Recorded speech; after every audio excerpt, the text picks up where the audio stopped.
में पॉजिटिविटी कहाँ से लाते हैं? शॉर्ट टाइम सोल्यूशन दे दो, खत्म करो अपनी एनवायरनमेंट की लड़ाई। फॉरेन फंड भी है शायद। नमस्कार, मैं हूं सोनम वांगचुक और आप मुझे सुनेंगे रेडियो ऑरेंज पर आरजे प्रीति के साथ, जो कहती हैं हर दिन पर्यावरण दिवस। हाय, मैं हूँ आरजे प्रीति और आज मेरे कड़क सवालों के जवाब देने के लिए एकदम नरम इंसान है और वो है सोनम वांगचुक सर, जिसकी दुनिया दीवानी है सर। और आप इतने ज्ञानी हैं सर, और मुझे ये कहना है कि आपने ऑल्टरनेटिव स्कूल मॉडल खोले, यूनिवर्सिटीज़ खोली, बढ़िया है। ये सब आप नेचर वेचर के चक्कर में कहाँ फंस गए? करने दीजिए जो प्रशासन कर रहा है। क्यों आप इतना भाग दौड़ कर रहे हैं सर? What is this? प्रशासन सही करे, इसके लिए हमें जनता को सही करना होगा और जनता को जगाना हमारा काम है, ताकि प्रशासन वो करे जो हमारे हित में हो। आप जो भी कैंपेन करते हैं, आपके पीछे इतने सारे लोग जुड़ जाते हैं। कहाँ कहाँ से नहीं जुड़ते? लद्दाख तो है ही है, कानपुर है, पटना है, हैदराबाद है, नागपुर है, लेकिन फॉरेन फंड भी है शायद, ऐसा लगता है। फॉरेन फंड फॉरेन फंड उतना है जितना ऑमलेट में आम है, गुलाब जामुन में गुलाब है। फॉरेन लव है, फॉरेन सपोर्ट है। फंडिंग की हमें ज़रूरत नहीं, क्योंकि जो हम करते हैं उसके लिए फंड ज़रूरत नहीं होते हैं, ये कम्युनिटी सपोर्टेड होते हैं। ये तो बिल्कुल सच्ची बात है। पर सर, फिर भी ये जो जनता है, रील वाली है, यूट्यूब के शॉर्ट्स वाली है, आप इनको लॉन्ग टर्म सोल्यूशन दे रहे हैं। ये जनता को शॉर्ट टाइम सोल्यूशन दे दो, खत्म करो अपनी एनवायरनमेंट की लड़ाई। आपको लगता है ये आने वाली जनता इतना डिजर्व करती है ये सब अच्छा नेचर? क्या डिज़र्व करती है वो तो शायद बच्चे को नहीं मालूम होता है क्या उसके हित में है, मगर जिन्होंने देखा है, जाना है, अनुभव किया है, उन्हें तो सही करना होगा, ताकि जो नहीं समझे आज, कल वो समझेंगे।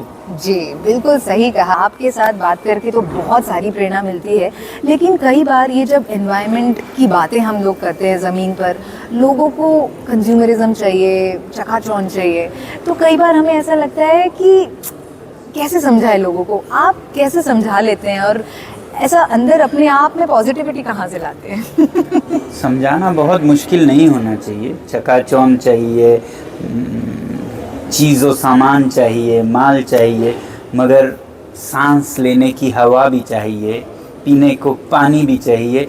कभी कभी हम भूल जाते हैं कि इन कपड़ों से, इन बंगलों से, इन कारों से ज़्यादा हवा है, क्योंकि हवा मुफ्त में मिल जाता है, उसकी कीमत नहीं समझ रहे हैं हम।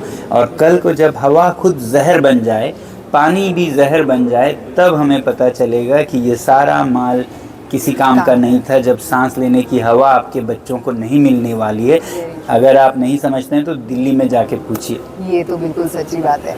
पर सर, जिस फेज़ में आज हम जी रहे हैं, कभी कभी लगता है कि ये जो नेचर वर्सेस कॉर्पोरेट की लड़ाई है, इंडिया की बात नहीं, हर पूरे वर्ल्ड में जो ट्रेंड चल रहे हैं जिस तरीके के, तो कभी कभी लगता है ये इर्रिवर्सिबल है जो नेचर का खेल है। तो लगता है कि are we fighting losing battle, ऐसा?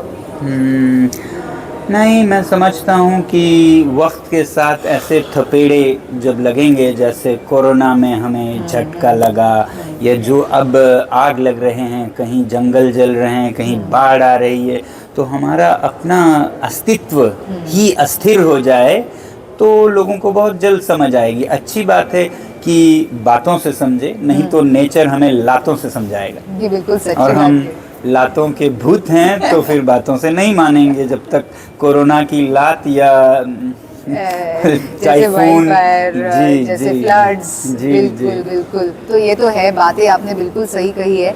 लास्ट बात की जो बात चल रही है 6 शेड्यूल का, तो करंट स्टेटस क्या है?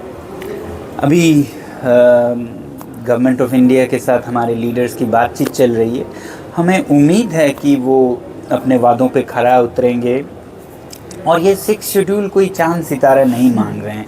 लोकतंत्र का एक रूप है। जैसे स्टेट में असेंबली है, 6 शेड्यूल ज़िलों में काउंसिल देती है, जिस काउंसिल में जनता के प्रतिनिधि अपने बारे में फैसले करते हैं। ये कौन सी बड़ी या बुरी बात हुई? मैं तो कहता हूँ कि 6 शेड्यूल हर ज़िले को भारत में मिलनी चाहिए, लद्दाख अकेले को नहीं, जहाँ हर ज़िले के लोग खुद अपना फैसला खुद करें, और उसी को कहेंगे ग्रास रूट डेमोक्रेसी। देखना है all the very best, we all are with you. और आज जो युवा दिवस है, आपसे हमारी बात हुई, सारे युवाओं को प्रेरणा लेनी चाहिए और बहुत अच्छा लगा sir. That was me RJ Preeti and thank you so Thank you much. and all the very best to Nagpur and Maharashtra. Thank you so much sir.